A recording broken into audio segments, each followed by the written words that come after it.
안녕하세요. 위더스 가이드의 박종수 목사입니다. 1월부터 여러분들과 다시 함께 위더스 가이드로 만나게 되었습니다.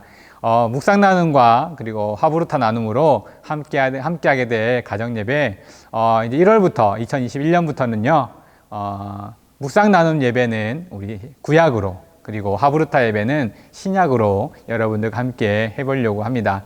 먼저 묵상 나눔 예배 우리 함께 보도록 하겠습니다. 묵상 나눔 예배로 함께 볼 본문은요, 신명기 3장 23절에서 29절까지 말씀이고요. 그리고 오늘의 말씀은 신명기 3장 25절과 26절 말씀입니다. 두 절의 말씀 간단히 나와 있지만 여러분이 잘 아시는 그와 같은 말씀입니다.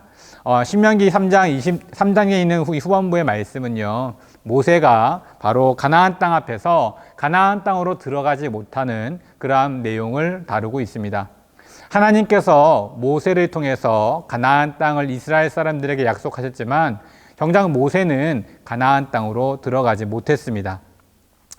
그 들어가지 못한 이유를 모세는 누구에게 찾았냐면 이스라엘 사람들에게서 찾게 됩니다. 내가 너희들 때문에 가나안 땅에 들어가지 못한다라고 그렇게 이야기를 한 것이죠.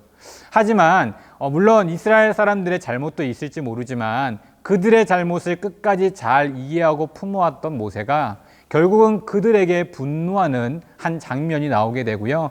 그 장면 때문에 하나님께서는 모세가 가나안 땅으로 들어가지 못할 것이라고 말씀하셨습니다.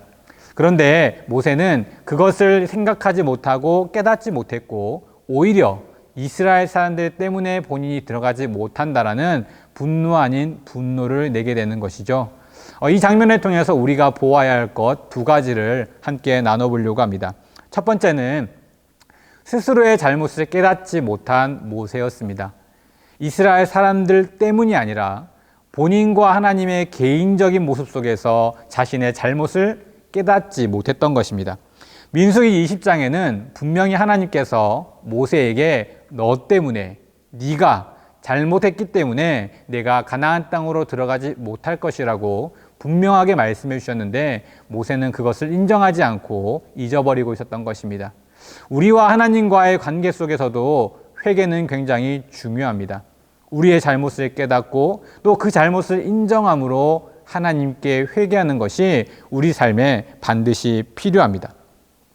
또한 두 번째는요, 바로 구원은 공로가 아니라 은혜임을 말해주고 있습니다. 만약 구원이 공로로 얻는 것이라면 모세는 그 누구보다 가장 먼저 가나안 땅, 하나님이 약속하신 약속의 땅으로 들어가야 했습니다.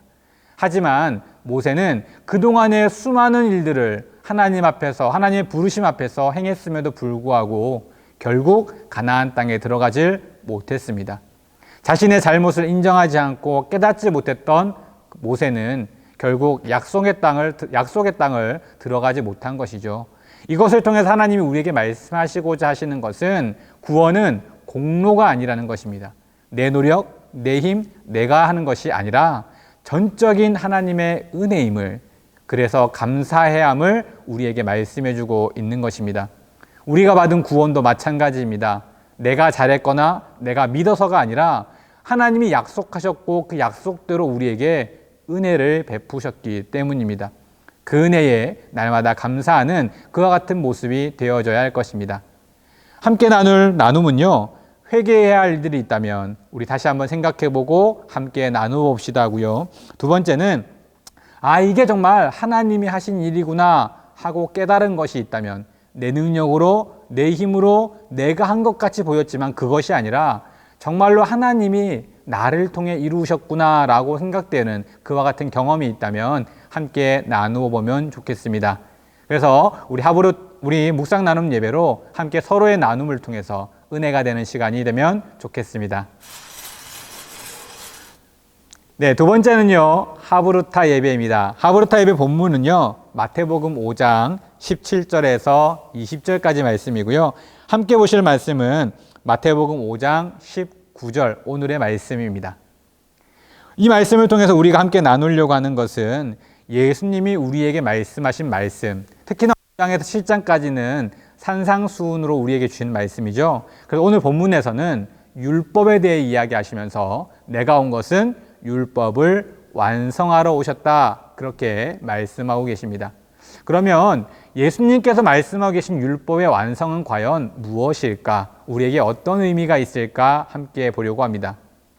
첫 번째는 율법은 1.1획도 틀리지 않고 완전히 이루어진다 하고 말씀하셨습니다. 우리는 하나님의 말씀을 내 생각으로, 내 마음대로, 내 뜻대로 해석하거나 보려고 하는 경우들이 종종 있습니다. 하나님은 하나님이 원하시는 대로 그 말씀을 이루어 가려고 하시고, 하나님은 그 말씀은 1.1획도 틀리지 않고 변함이 없다 말씀하신 것은 말씀 그대로 하나님의 말씀을 보아야 한다고 말씀하시는 것입니다. 내 뜻대로, 내 주관대로, 내 마음대로 해석해서는 안 된다는 것을 말씀하고 있는 것이죠. 물론 이전의 이스라엘 시대와 지금의 시대는 많이 바뀌어져 있습니다. 상황에 따라 그 말씀을 다르게 해석하는 경우들이 종종 있지만, 그렇다고 해서 아무나 누구나 마음대로 내 뜻대로 해석을 해서는 안 됨을 성경에서는 말해주고 있습니다. 즉, 있는 그대로의 모습으로 그것을 받아들이려 해야 한다는 것입니다. 어떻게 사람이 원수를 사랑할 수 있어? 어떻게 사람이 원수까지 사랑할 수 있나? 라가 아니라, 하나님께서는 원수도 사랑하기를 바라시는구나. 이와 같은 모습으로 우리가 말씀을 보아야 한다는 것이죠. 또 하나, 두 번째는 하나님의 율법은 행함으로 완전해질 수 있다라고 말씀하십니다. 아는 것과 행하는 것은 큰 차이가 있습니다. 하나님께서는 우리에게 아는 것으로 그치지 말고 반드시 행해야 함을 말씀하고 계십니다. 당시 때에 많은 말씀을 알고 있었던 바리새인과 사두개인들을 보면서 오히려 독사의 자식이라 말씀하신 것은 수많은 하나님의 말씀을 알고 있지만 그들이 그 말씀을 하나님이 원하시는 대로 실천하지 못하고 있었기 때문입니다. 우리의 삶에서 하나님의 말씀을 실천하고 그것을 이루기 위해 애써야 한다는 것입니다. 이와 같은 모습으로 하나님의 말씀이 완전함을 보여주고 나타내야 한다라고 말씀하고 계신 것이죠.